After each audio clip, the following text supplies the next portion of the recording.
L'économie des 7 péchés capitaux. C'est un article qui a été publié par Julien Chevalier, donc sur or.fr, le 18 juin 2025.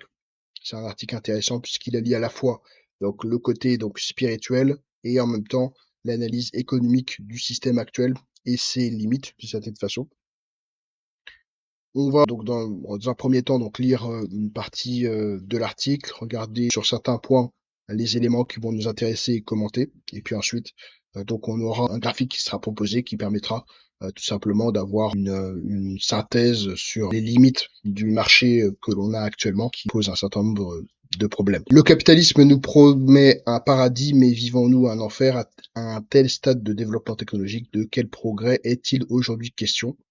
Le progrès donc économique peut être antinomique avec celui de l'homme. Pourquoi l'économie moderne trouve son succès dans la maximisation donc, des péchés capitaux? Ces péchés peuvent-ils être des forces s'ils sont envisagés autrement? Donc là, il va y avoir une analyse dans un premier temps plutôt négative des péchés et dans un second temps, une analyse des péchés qui peut être vue de manière positive. Donc ça, c'est plutôt assez drôle comme façon de voir les choses, mais c'est plutôt intéressant. Alors, les 7 péchés, c'est le chiffre 7, hein, donc signe de la création du monde, donc les 7 jours de la création dans la Genèse, symbolise la compréhension de soi. Ces péchés sont présents chez tout être humain. Donc, ils traduisent un déséquilibre car ils partagent un point fondamental, donc l'excès. Donc, on pourra aller un petit peu plus loin sur voilà, quel est le premier péché, mais on le verra par la suite. Mais c'est une question qui est intéressante. L'économie moderne fonctionne de la même manière par la marchandisation de toutes choses, donc que ce soit des biens, des personnes, comme on va peut-être pouvoir le voir, et elle renouvelle sans cesse nos besoins dans une course sans fin. Et ça, c'est particulièrement lié à l'ère industrielle et la société de consommation, avec cette recherche, cette nécessité de créer de nouveaux besoins, de générer de nouveaux besoins et de pouvoir, évidemment, grâce à la dette notamment, pouvoir satisfaire ces besoins. Elle évolue selon le cycle monnaie-marchandise-monnaie, tant décrié par Marx, où le capital produit une marchandise qui elle-même est payée en monnaie. Et donc ça, c'est une répétition qui est permanente. Donc en fait, on fait quand même la distinction, là, cette fois-ci, enfin, je vais faire cette distinction entre la monnaie et l'argent, puisque c'est quelque chose qui est évoqué donc dans la Bible, le fait que l'argent ne peut servir de maître, donc Dieu et l'argent. Et là, on fait la distinction avec la monnaie, qui est un peu plus précise que l'argent. On va pas peut-être trop rentrer dans ce détail-là, mais en tout cas, quand on veut acheter quelque chose, donc il y a une forme de, enfin, en fait, on a besoin de monnaie, mais pour que cette monnaie soit disponible, donc il faut qu'il y ait une création monétaire. Et d'une certaine façon, aujourd'hui, on va créer une dette qui va donc simplement être adossée, donc, enfin, cette monnaie est adossée à cette dette, et ça va nous permettre d'acheter quelque chose. Donc, cette création monétaire, donc, elle a considérablement augmenté depuis d'ailleurs, enfin, ça fait depuis avant même la création de la banque centrale américaine hein, ou des banques centrales, mais globalement, de toute façon, la dette, le système dette est finalement assez vieux, hein, puisque le troc, s'il a existé, a très très peu existé finalement, et le système donc monnaie a permis évidemment de faciliter les échanges, c'est-à-dire de pouvoir acheter quasiment tout type de biens ou de services grâce à de la monnaie, donc c'est-à-dire c'est une reconnaissance d'une certaine valeur en fait. Donc il y a quand même une articulation du terme monnaie, argent, dette, échange qui s'articule entre tous. La monnaie, donc c'est vraiment ce qui permet de faire un échange qui est plutôt adossé à un pays ou une nation, sauf bon, il y a certains cas où c'est associé à plusieurs nations, mais on rentre pas dans ce détail-là. Mais fondamentalement, cette monnaie-là, en fait, elle va permettre tout simplement un échange. Les biens et les services qu'elle crée en quantité indéfinie donnent naissance au meilleur comme au pire. Et on a, que ce soit les énergies non renouvelables, les banques solidaires, les fonds spéculatifs, qui permettent, grâce à cette monnaie, d'acheter un certain nombre de choses. Ensuite, ce sont bien les pires innovations qui sont les plus valorisées. En ce sens, ce sont elles qui réussissent le mieux selon la conception contemporaine du succès. Donc, essentiellement, donc, le succès financier. On a un certain nombre d'entreprises qui une entreprise dans le sens projet qui fonctionne très bien d'un point de vue financier, notamment qui est d'ailleurs intégré parfois même dans le calcul de la création de la richesse, donc le PIB, notamment la destruction de valeurs ou destruction de biens peut générer en fait une richesse supplémentaire. L'économie moderne donc ne se contente pas d'exploiter le travail et la nature en transformant les penchants humains en opportunités commerciales. Elle exploite également nos failles psychologiques, donc ça c'est plutôt vrai. Alors, l'orgueil et la volonté de toute puissance.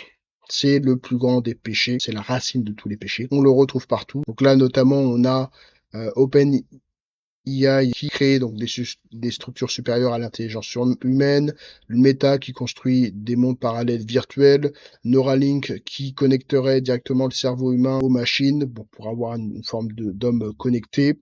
Donc là, l'idée, c'est vraiment de proposer donc un homme nouveau qui dépasse toutes les limites, toujours plus puissant, toujours plus intelligent, etc. Donc ça, c'est lié à l'orgueil. L'avarice.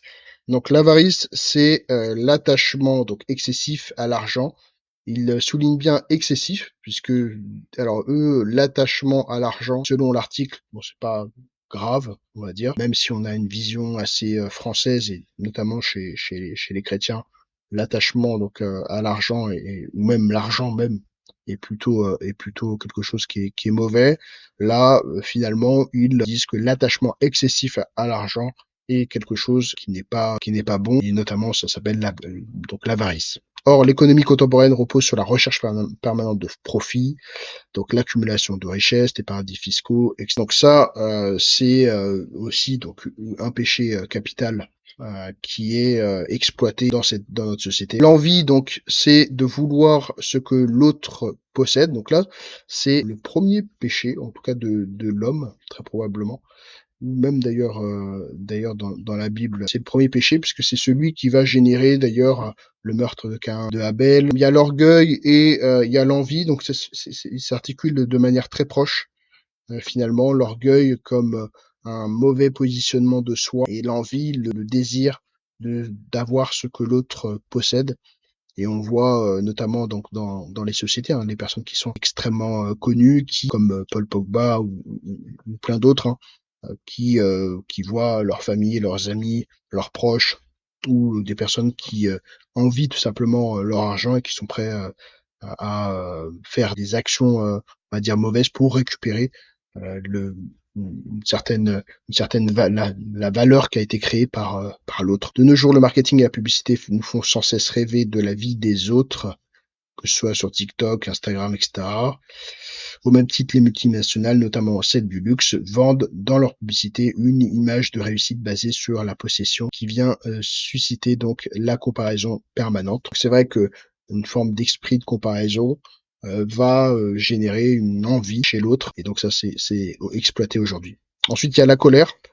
Donc c'est une violence intérieure, l'incapacité à maîtriser donc ses émotions et le désir de vengeance.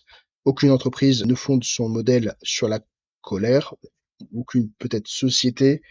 En revanche, moi, il me semble que il y a vraiment des entreprises, que ce soit même d'ailleurs les réseaux sociaux, qui exploitent en tout cas la colère des personnes pour pouvoir générer un certain nombre de vues, hein, ou le journalisme par exemple, pour générer de la lecture, des réactions.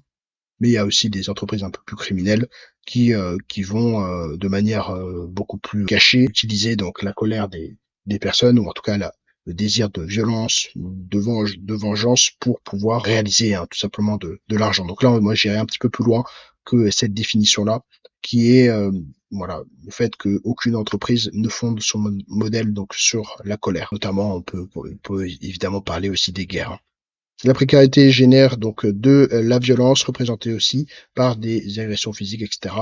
Donc c'est vrai que dans la société dans laquelle on est, il y a beaucoup de précarité. Est-ce qu'il y en a moins qu'avant?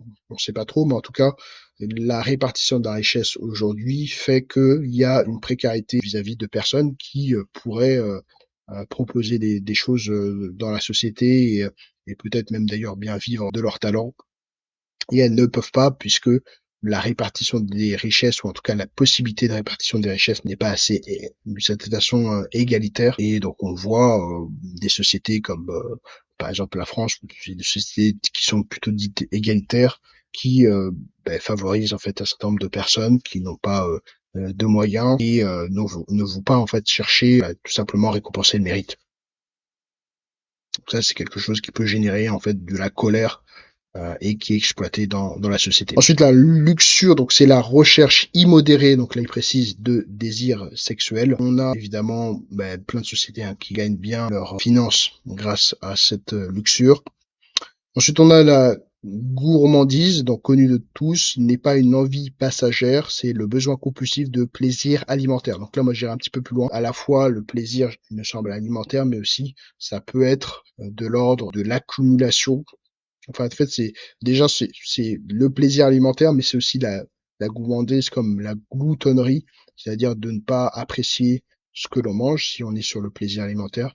Mais pour aller un petit peu plus loin, on peut être aussi gourmand d'autres choses, comme par exemple, alors s'associe avec l'orgueil peut-être aussi, ou peut-être voilà l'avarice par exemple, mais c'est le goût, enfin la gourmandise, donc c'est-à-dire un désir compulsif de pouvoir, de statut, de reconnaissance, etc., qui génère, enfin de toute façon quand c'est excessif, ça génère de toute façon des déséquilibres. Sur l'avarice, on a donc l'attachement excessif à l'argent. Peut-être que ça pourrait être un attachement aussi à ce que l'on a, enfin c'est un rapport aussi à soi. C'est-à-dire que on peut à la fois être proche de cette façon de son argent, mais aussi en fait finalement on pourrait être proche, alors, je sais pas si c'est vraiment lié uniquement qu'à l'argent, mais en fait finalement de ramener à soi les choses. Il me semble que ça peut être aussi une définition.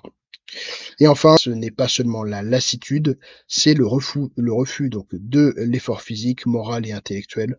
Autrement dit, la passivité face à toute chose, ça pourrait être résumé par le à quoi bon. Dans leur nouvel état, les péchés capitaux pourraient être renommés donc orgueil comme l'ambition, donc une ambition qui serait bonne finalement, donc si elle est concentrée donc sur soi ou sur une force artistique ou une puissance créatrice, etc., ça permet en fait de générer une forme d'ambition et de proposer en fait quelque chose à la société.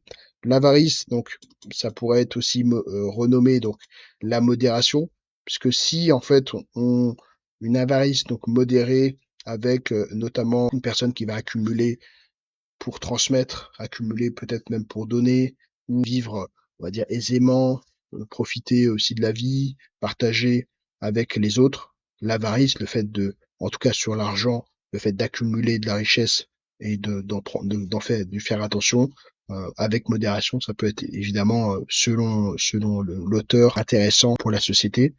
La gourmandise, donc le goût des bonnes choses, ça peut être aussi une façon positive de voir les choses. La luxure, donc la sensualité, même si on pourrait encore nuancer, mais c'est vrai que la luxure, en tout cas dans le cadre du mariage, on a, enfin en tout cas dans le cadre de ce qui est proposé par l'Église, notamment le mariage avec une personne. Donc c'est un échange et c'est un échange amoureux porté vers la fécondité. L'envie, donc l'inspiration. Donc là plutôt, là c'est plutôt intéressant pour notre société.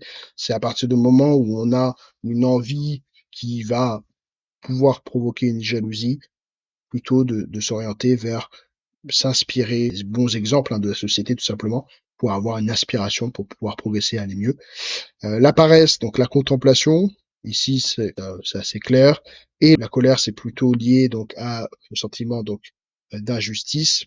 Ben là on peut en effet là ici être indigné, peut-être même utiliser cette colère de manière positive. Ça c'est quelque chose qui en tout cas selon l'auteur est intéressant. Alors quand on regarde en fait de manière beaucoup plus synthétique, sur l'échelle du temps, même si l'histoire n'est pas linéaire, hein, on a pu le voir avec les expansions et les décadences. Là, ici, on a une flèche, donc là, on a la flèche du temps.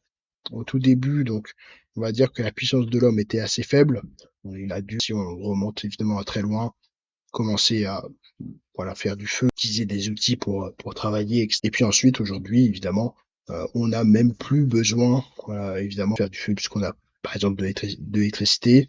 Et donc, bon, on a beaucoup de possibilités, beaucoup de puissance, possibilité aussi de se déplacer rapidement. Et en fait, finalement, quand on regarde avec cette flèche-là, on a les limites monétaires, enfin les limites humaines, de certaine façon, que ce soit monétaire, technologique, possibilité et création, qui vont en descendant. Et on est vraiment dans cette phase-là où l'homme, d'une certaine façon, augmente encore sa puissance, que ce soit en termes d'information, en termes de possibilités. Et ça permet en fait tout simplement de limiter, d'enlever en fait un certain nombre de limites qui ont toujours été. On parlera peut-être un peu plus tard de la création monétaire, mais finalement, quand on regarde les points où probablement ici, on pourrait mettre le troc. Ensuite, il y a eu la création de la monnaie. Puis ensuite, il y a eu, même si la monnaie, assez rapidement, pour des raisons de facilité, on a eu notamment la dette, hein, tout simplement, qui a été créée. Et ensuite, on a eu, sur ces phases-là, hein, les années 1900, 1800, la création monétaire qui a accéléré jusqu'à aujourd'hui avec les accords de Bretton Woods pour notamment le dollar, mais un peu plus loin, notamment lors de la Révolution avec les assignats. Donc tout simplement la possibilité de créer de la monnaie de manière extrêmement importante et ça a dû permettre toute l'ère pré-industrielle, aussi l'ère industrielle, puis la société de consommation avec cette création monétaire qui a permis en fait finalement aujourd'hui à donner de l'argent à un certain nombre de personnes, que ce soit des pauvres ou des riches en tout cas, mais de donner la possibilité tout simplement de satisfaire des désirs, d'augmenter le niveau de désir, le niveau de vie aussi.